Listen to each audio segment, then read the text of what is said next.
Hello there, ladies and gentlemen, and welcome to another episode of CookieCast. Today on CookieCast, it's the Darkest Timeline podcast. We're talking stuff from the week. Well, you know, the week it was recorded. We're talking games, movies, TV, running, working out. Depends if I've been doing those things. Yeah, it's all here. It's all jam-packed.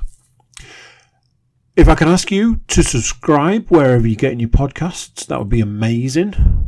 And it means a lot to me and all of us here at CookieCast. Right, let's get going. Here we go. CookieCast, the Darkest Timeline podcast.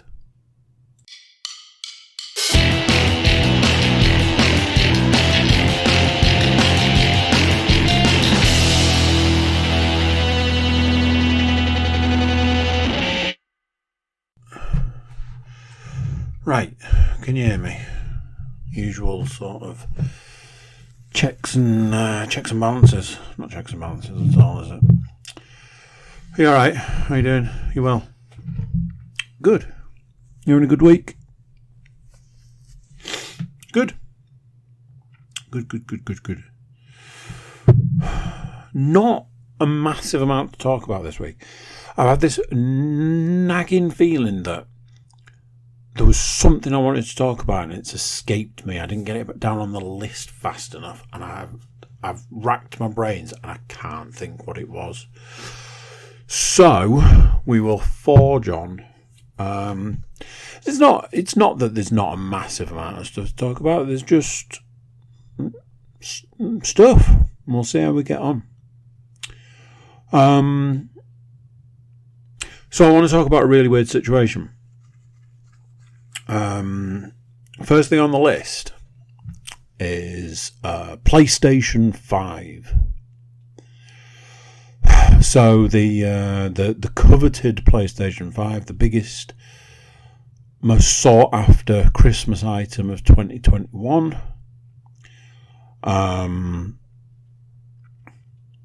I didn't swear that I was never going to get one.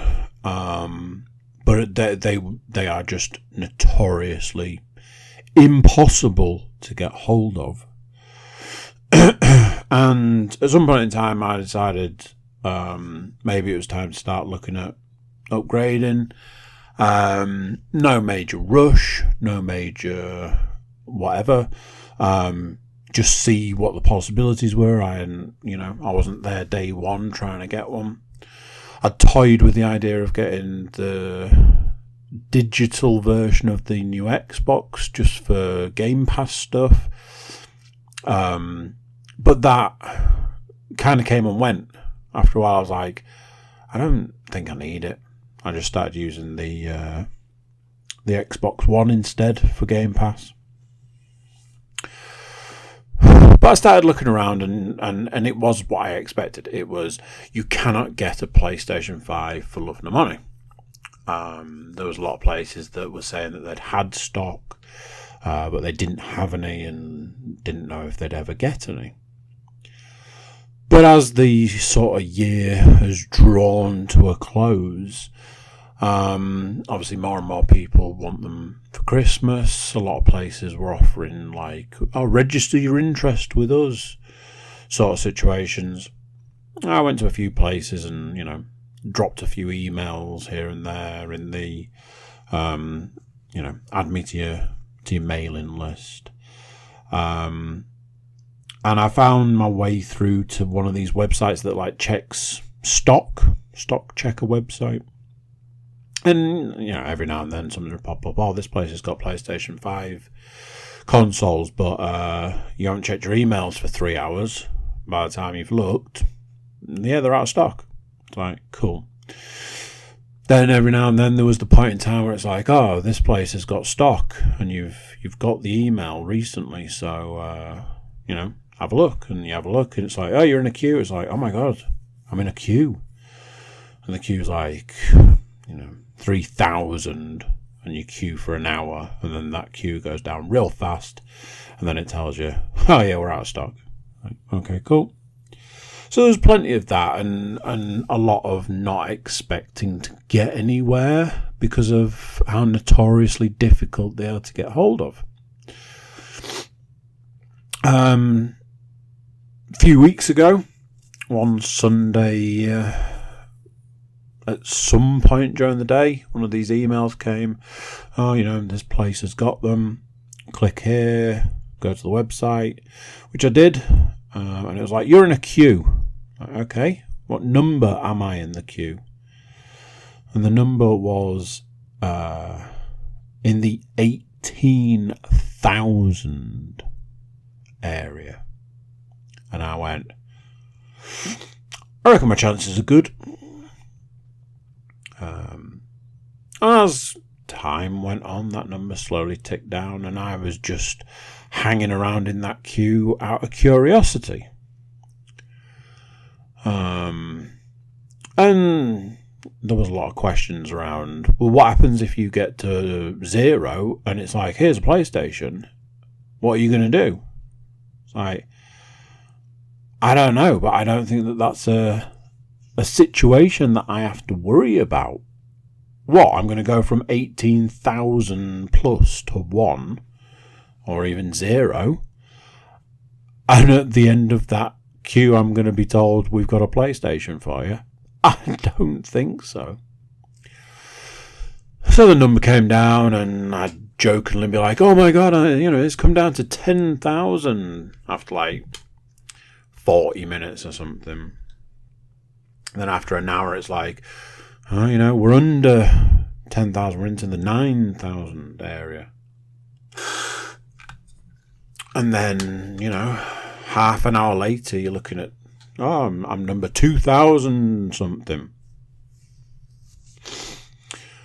So after 2 hours of waiting, that number came down, and then that number started coming down quickly. It's like, oh, here we go.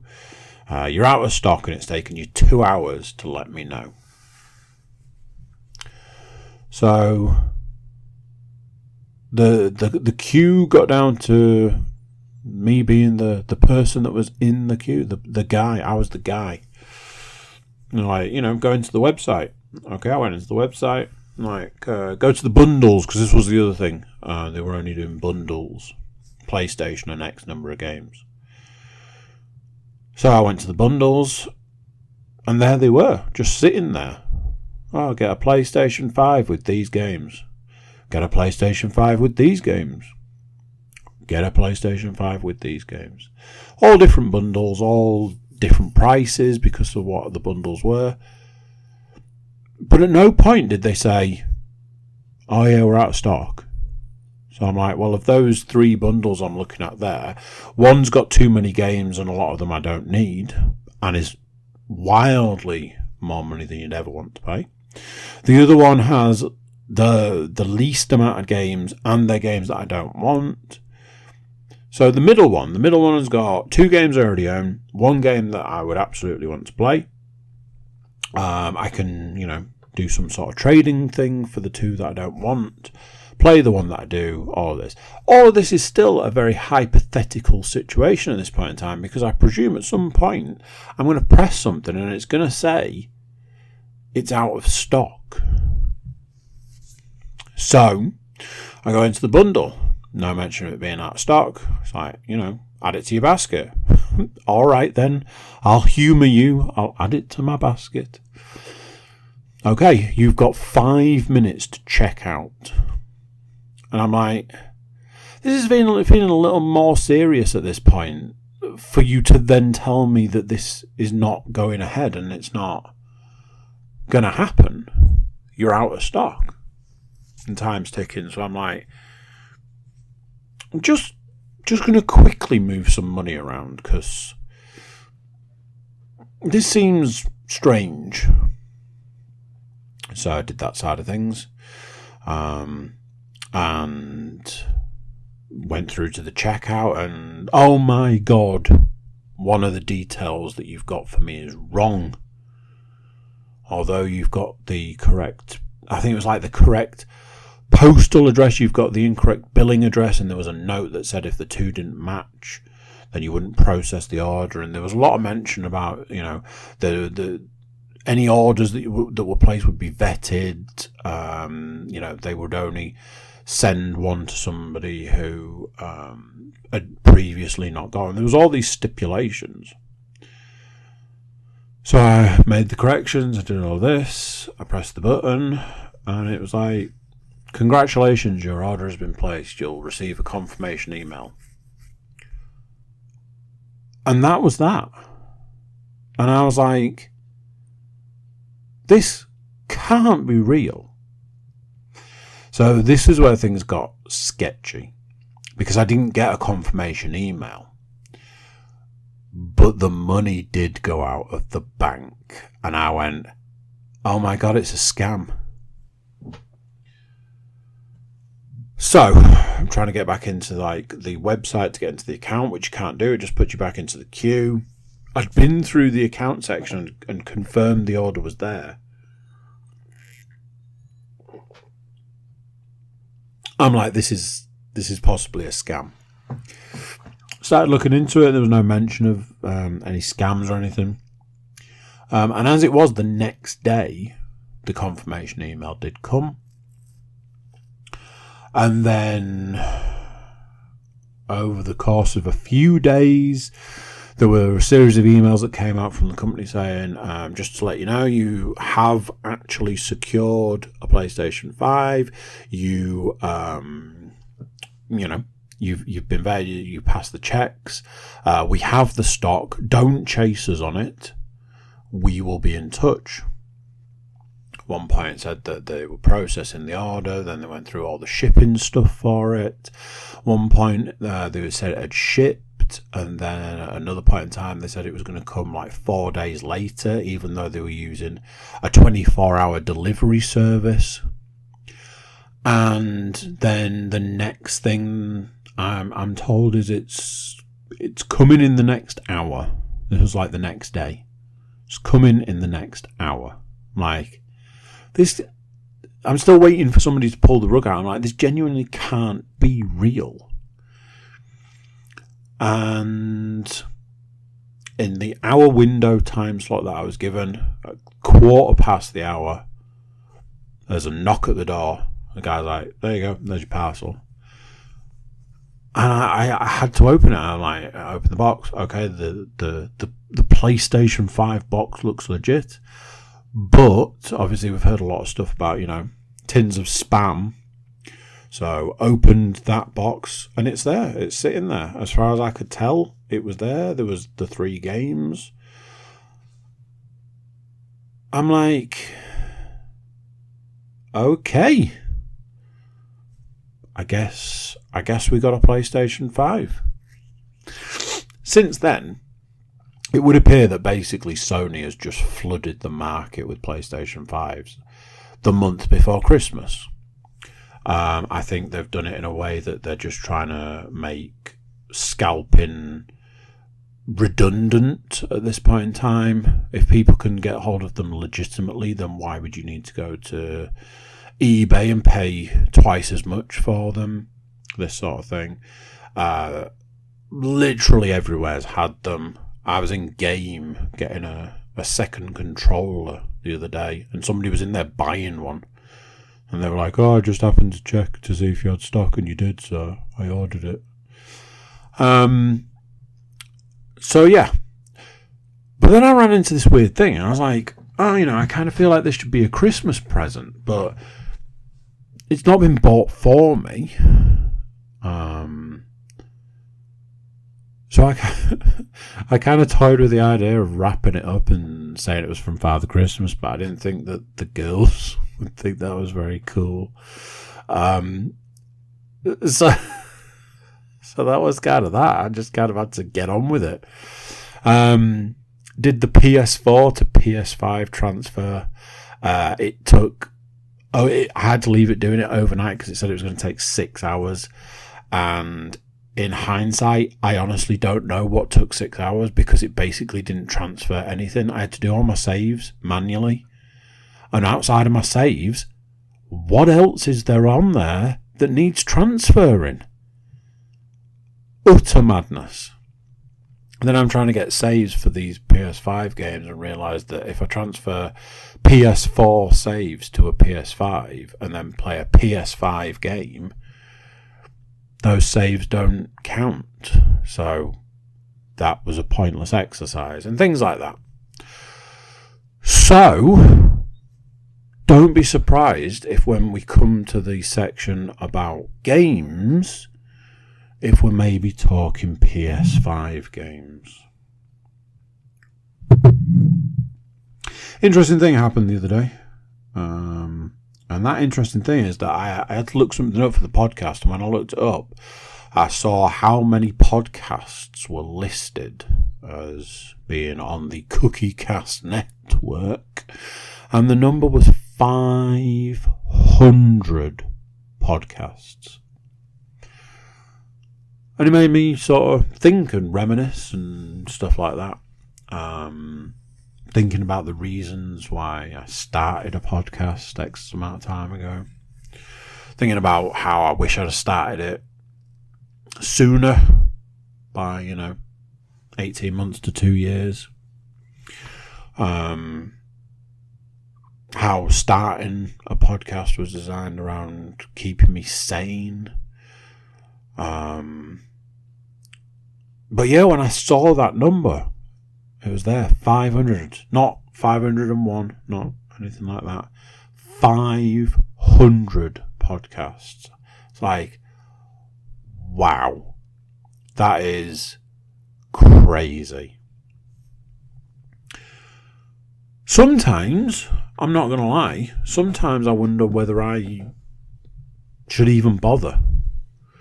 Sometimes I get very sort of, I can't imagine anybody listens. I can't imagine anybody's really bothered. If I stop doing it, would anybody really care? And then literally you can guarantee at that point in time, somebody will be like, I was listening to your podcast the other day and, make some comment, or, so-and-so said they'd listen to the podcast, or, there's a new subscriber, or, somebody wants to come and do a podcast. There's always something that pops up in that region of, if you're wondering whether it's worth it, maybe it is, sort of thing. This week is chocked full of podcast action, as was last week. There's some triple podcast recordings going on and things like that. Obviously, there's this. But yeah, it made me, it made me think about it as a whole, feel a little nostalgic thinking back to like early podcasts and stuff. All the people that have come and gone, people that helped out in the beginning, people who were regular podcast alum, people who did one podcast, stuff like that. It was an interesting thing to look back over all of those 500 episodes, and those 500 podcasts were audio ones. If you go to YouTube, on YouTube there are videos that are not on the audio side of things, purely because they don't work as audio podcasts. They're just videos. I know, like Stu, for example, Stu's unboxing videos, they don't work from an audio perspective.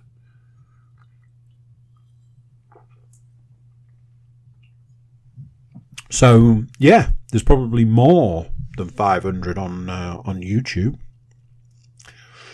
Absolutely crazy. Will we be here when it ticks over to 1,000?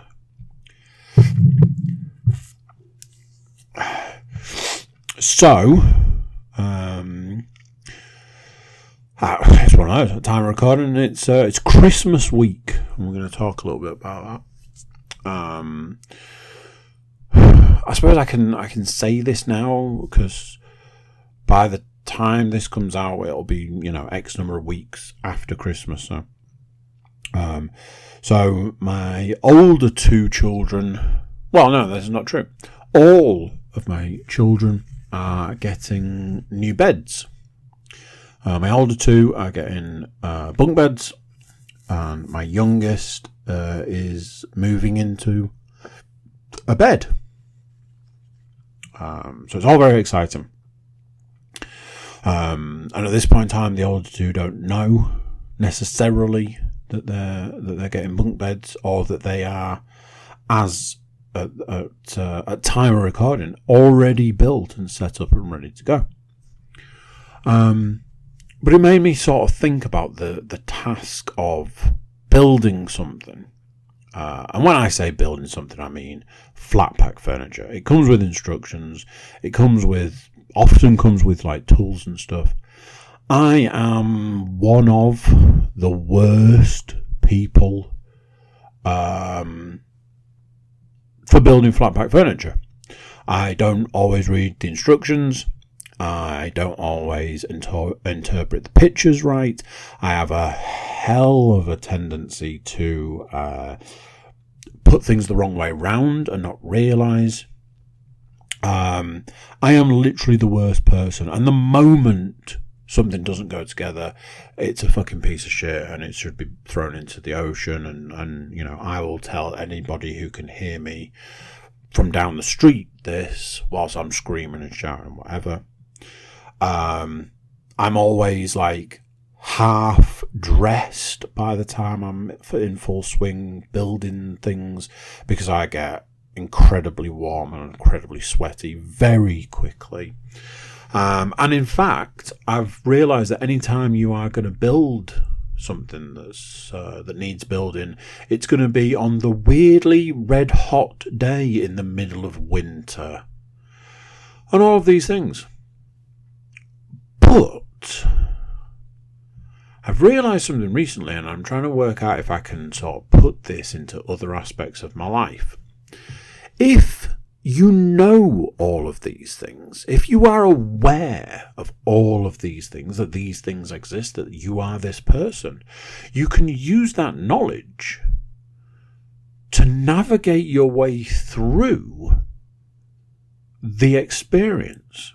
So I know that I have a tendency to not read the instructions, and also not interpret the picture correctly, and also use the wrong piece, and also use it the wrong way round. So, what we learn from this is, make sure to read the instructions, make sure to look at the picture multiple times, make sure you've got the piece that you're working with the right way round, and make sure it's 100% the right piece. And if you do all of those things, everything's going to go as smoothly as it possibly can. If you know that when something doesn't line up, you absolutely lose your shit, make sure it lines up. If you know that, oh my God, I can't believe they've put this instruction in this order, because it means that you can't put these 2 slats of wood between the other 2 slats of wood because they're already screwed in, be prepared to unscrew things. Things like, I had to put 13 slats on both beds and 2 end slats on both beds. So 15 things on both beds. Would anybody like to hazard a guess at how many times I banged my head in this process? Now, I'm sure you can understand that this is something that could make me insanely angry and start shouting and effing and jeffing and all of that. But because of the situation, because I know that, and because I know that these things have a tendency to set me off, I actually ended up laughing every time I banged my head. It was loads of times. Because I'm like, I completely forgot that I'd put that board in there. Cool. Bang my head. I was going under the top bed to try and get into the bottom bed. Banged my head. At one point I had to climb over a bed to get behind a bed to attach a piece of wood, and the bed that I had to climb over was piled high with stuff. it had the possibility of a complete disaster. But again, knowing that, and knowing that that was a possibility and there was an opportunity for things to go horribly wrong, made it easier to deal with. And since looking at all these things in this way, it's kind of made me wonder, it's like, can you change other aspects by going, well, I know that this is going to make me upset or angry or whatever. It's going to make me shout and scream and swear and, all of these things. If I know that's going to be the case, can I circumnavigate that situation? Is that possible? Something worth pondering, at least. As I mentioned, it's Christmas week. At time of recording, it's Christmas week. Not by the time you guys get this, but by now I'm sure you know how this works. I record it and then 3 weeks later you guys get it. So, Christmas week. I'm not 100% sure if you came to my house right now you would know it was Christmas. Other than the fact that there is a light up wreath on the door. But that's not what I'm talking about. We've got the tree up. We've got some Christmas ornaments out and some other bits and bobs. But other than that, it's not hugely Christmas. And I keep having this thing where I keep sort of like I hear Christmas music and it feels out of place. And I have a feeling that I talked about this last year, that I just didn't feel it. It didn't feel like Christmas. And it's that I'm starting to wonder, and I've started to wonder about this for a while, that as a man who loves Christmas, maybe I don't. And I'm starting to wonder if maybe I hate it. I was talking to somebody recently about like what Christmas was like for me growing up. And I went through like the military operation that was required to put up the decorations. Forcibly removing any possible opportunity for any fun, for it to be an enjoyable experience. As with a lot of experiences in my life, the fun was beaten out of it, and it was just this awful time of you have to put this up, you have to put that up, you have to put the other up. It has to go here and it has to go like this and it has to be done this way. And does anybody wonder if that has anything to do with why there's not really anything Christmassy up in the house at the moment? The fact that I remember being traumatized by having to go to every single place on the face of the earth, within reason, that sold Christmas trees. So what would happen is we would go to the first place that sells Christmas trees. This is a good place to get a Christmas tree. This place is great. You would go and look at almost the first Christmas tree they had there. That Christmas tree is perfect. That's the one. That one right there. That's the one. Okay, cool, let's get it and go. No, no. No, now we have to go to every single place in the vicinity that sells Christmas trees to see if they have a better one. Why? Why would you do that? You've just said that is the perfect Christmas tree. It's absolutely perfect for what you want.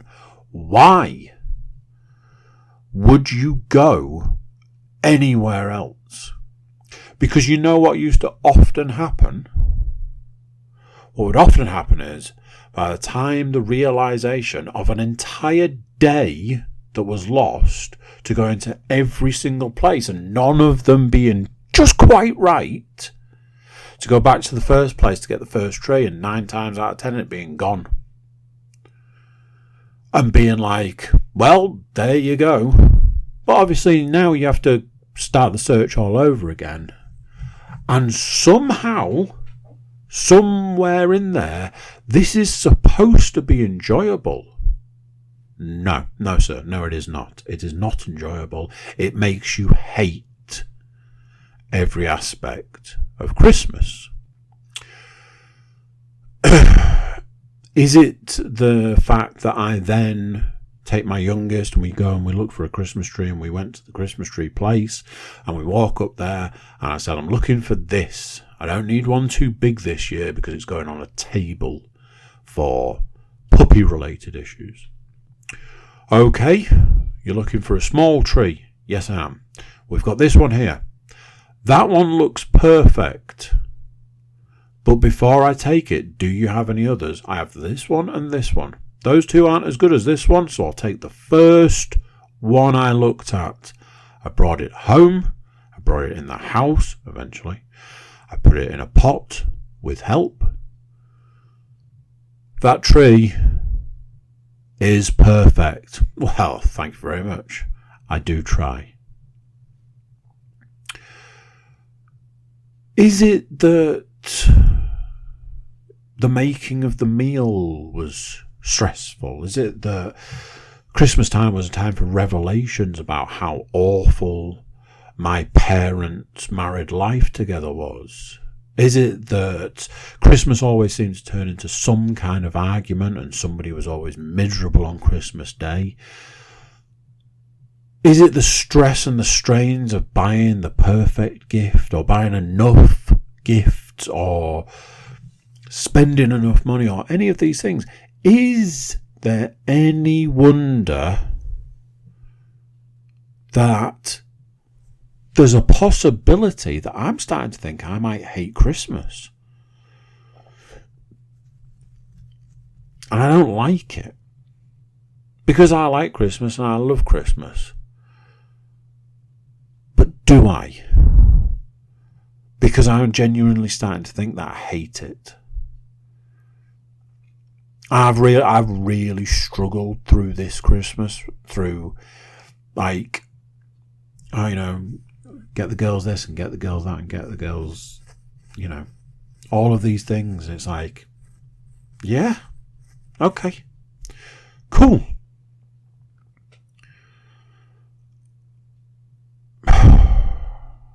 I just look at it and think, at the end of the day, is there any wonder that if I said I think I hate Christmas, that might be true?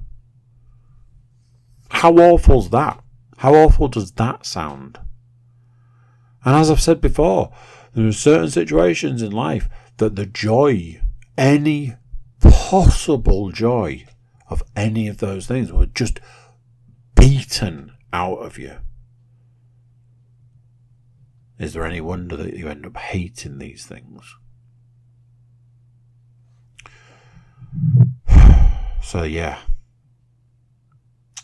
Something that I have found interesting this year is a lot of the times, a lot of Christmases, I've ended up finding myself in some kind of weird self-imposed weight loss challenge. There was the year that I tried to convince Thomas Quinn to do a weight loss challenge with me, and the loser didn't get to eat Christmas dinner. And his response was, I don't care if I lose, I'm still eating Christmas dinner. There's absolutely nothing that's going to stop me eating Christmas dinner. It's like, okay, so win the challenge then. Anyway, I sometimes find myself, more often than not, in a self-imposed weight loss challenge.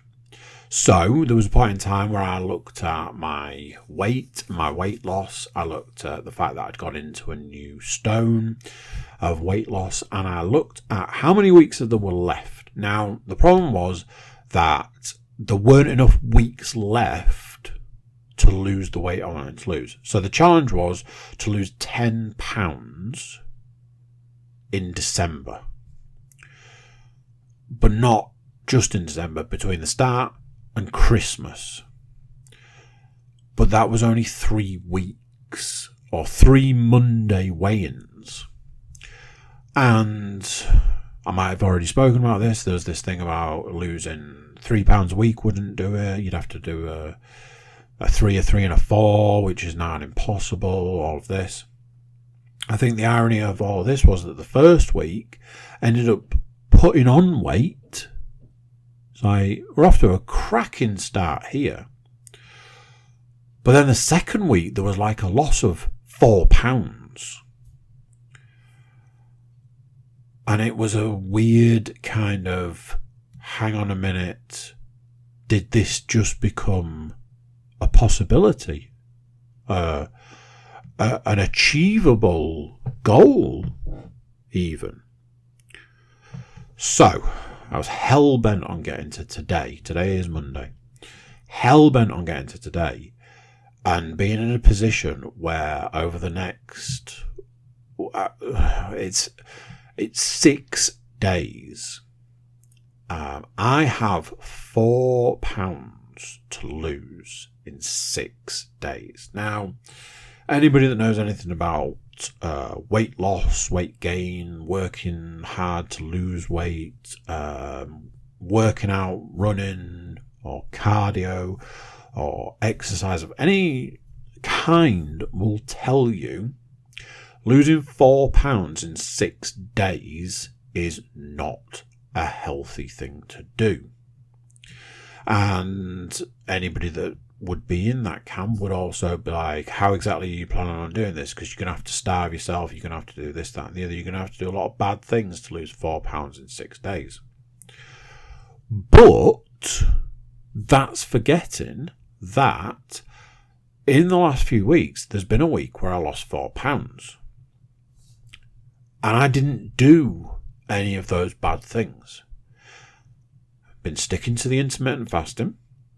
I've been running 5 days a week, working out 6 days a week, keeping those calories super tight. I mean, super tight. So I have a 6-hour eating window and I eat basically the same things every day. I have an ever so slightly higher calorie day on a Wednesday because it's also a rest from running day. And it's designed to shock the body into losing more weight as the back end of the week goes on, running up to Saturday, which is a cheat meal. My objective is always the same. I should be able to have a cheat meal on a Saturday, and when it comes to Monday weigh-in, I should weigh the same as I do Saturday morning. And 50-60% of the time, that is actually the case. So, I'm saying this here and now. At this point in time, the goal is to lose £4 in 6 days. Can you imagine how amazing that Christmas dinner is going to taste? If I can lose £4. Now, what I'm saying at this point is also, if I don't lose £4, it's not the end of the world, because it's a massive thing to try and do. And I'm not trying to, break my arm, pat myself on the back here. Because then I can say, oh, I managed it. That's amazing, isn't it? What I can tell you is that today marks the fact that in the time that I've been doing the routines, the workouts, the things that that my brother-in-law has put in place and has helped me with, today marks the 2 stone of weight loss mark.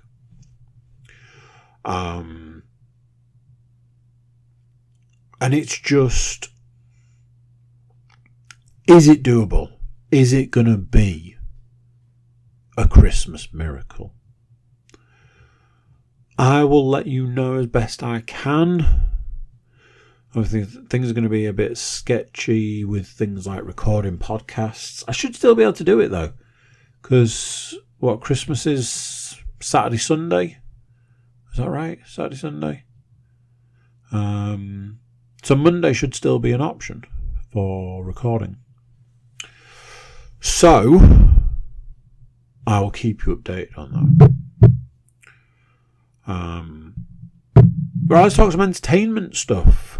The reason that some of you are actually here. Let's talk some entertainment stuff. I've still been plugging away at Burn Notice. Now, some of you may feel you don't need to know that. And normally, I would agree. I am so far through Series 3. But this is the second time I've worked my way through Burn Notice. And the thing that I'm finding is that no matter how much of the episode content I remember, I really didn't remember the way the relationship dynamic between the main character and the female lead, Michael and Fiona, worked. And it's really weird. It's almost like I feel like I might have blocked it out in some way. Because I always had it down that they were like in a relationship kind of the majority of the way through it. But that's not the case. Certainly up to like the third series. I don't know, I'm starting to think that maybe that changes as time goes on. Which would make sense if I always had it in my head that they were just in this relationship. But it's made for weird watching. What I mean by that is like this belief that this relationship and this program has been a certain way, and it's not. And it's really weird watching it going, I don't remember any of this stuff. A very strange time. I don't know how many episodes there are per season. If I really wanted to, I could look it up like this. Clearly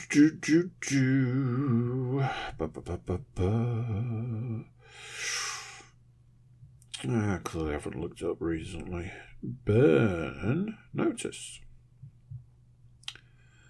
There was 111 episodes. You can't tell me they didn't do that on purpose. So, Series 3 has 16 episodes. And I believe I was going into episode 12. So, kind of nearly finished Series 3. I think episodes might have got a bit sketchy as it got towards the back end. But yeah, I mean, it's one of those, I say I'll keep you updated, but like, you know, it's just, it feels very, watching it this time around does feel very much like it's Saturday afternoon TV. I imagine it probably was when it aired. I originally watched it on DVD mostly. So we shall see if anything major pops up out of that. I watched a film, not a current one, but still worth talking about. Leon had never seen Point Break, so it's been on the cards for a while. So it's like, hey, let's watch Point Break. Rather than watching a Christmas film, might I add. Add that to your list. One of the things I want to say is somebody recently pointed out, I was listening to a podcast, somebody recently pointed out that there's a point in Point Break where Keanu Reeves is like, whoa, the FBI is going to pay me to learn how to surf. And the way the line's delivered, it's delivered in the way that who could imagine that would possibly be the case? He might have even said "dude" in the line somewhere, and the whole point being is that he was a college quarterback, but the idea of him learning to surf is so outrageous. It's like, okay. The The other thing I want to say about Point Break is as a film, it totally still stands up. 91. 2001. Yeah, 30 years. Literally 30 years ago. I mean, come on. How many films out there are 30 years old that still stand up today? The bank robbery, spoilers by the way, but the bank robbery, it's a 30-year-old film. The bank robbery stuff, still great.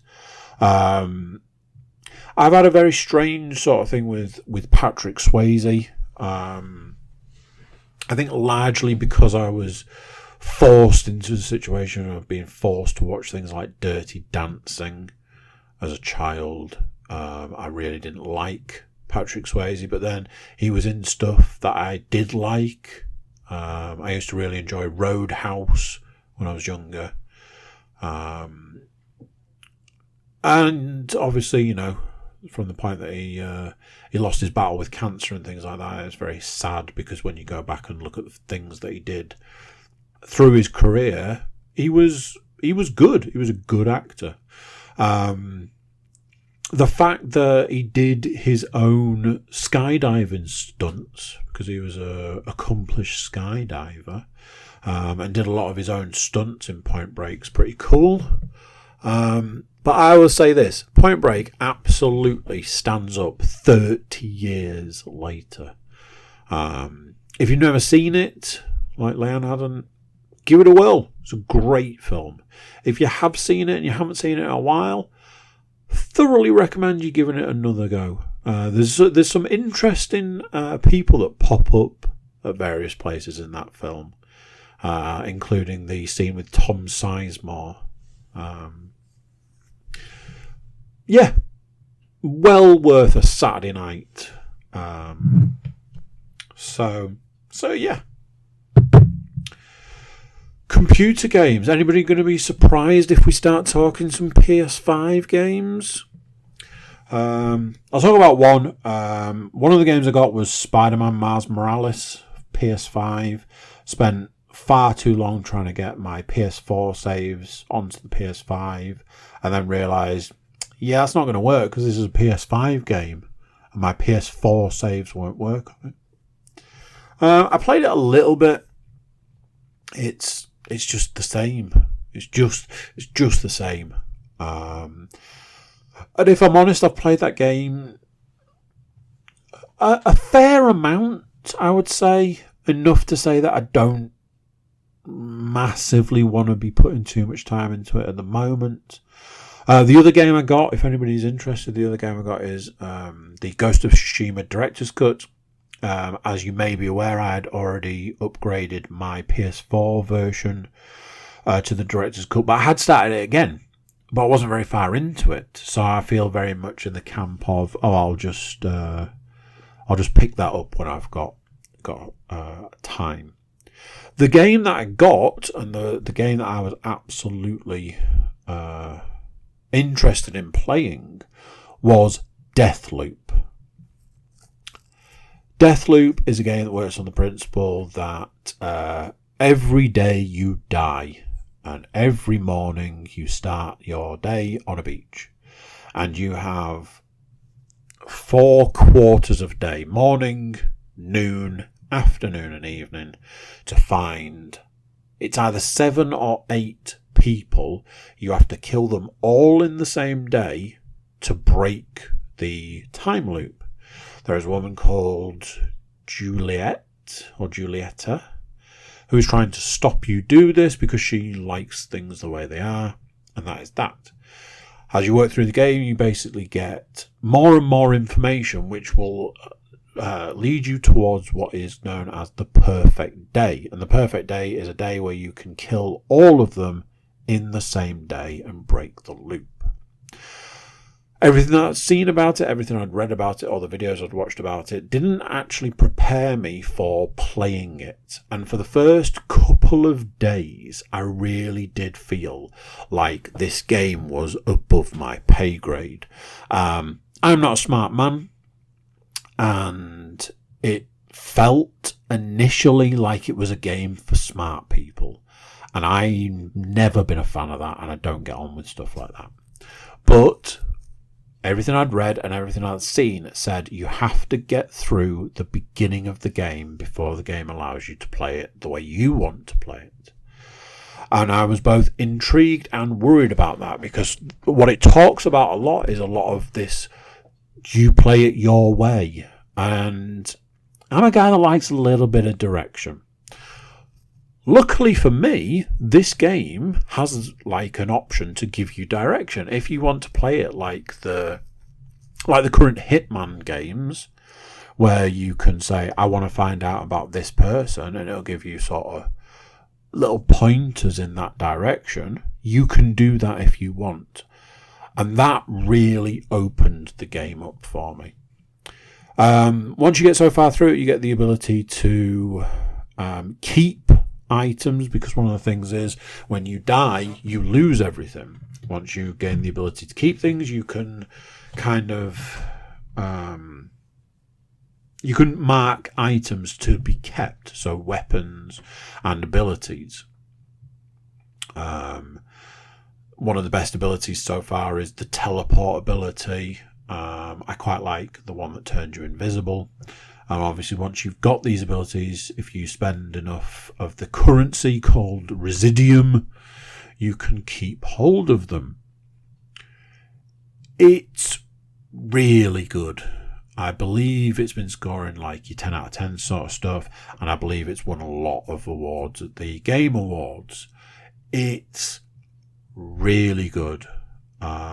If played wrong, it's very hard, but if you play it right, it's very doable.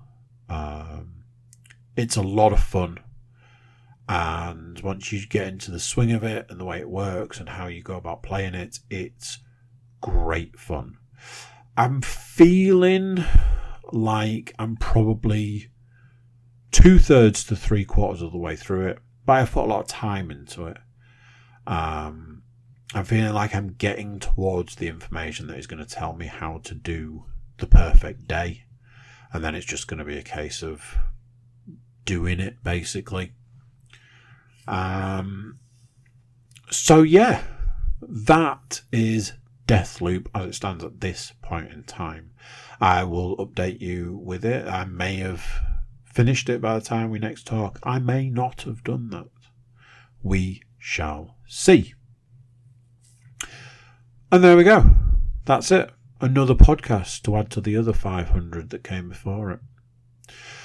Thank you very much for listening along.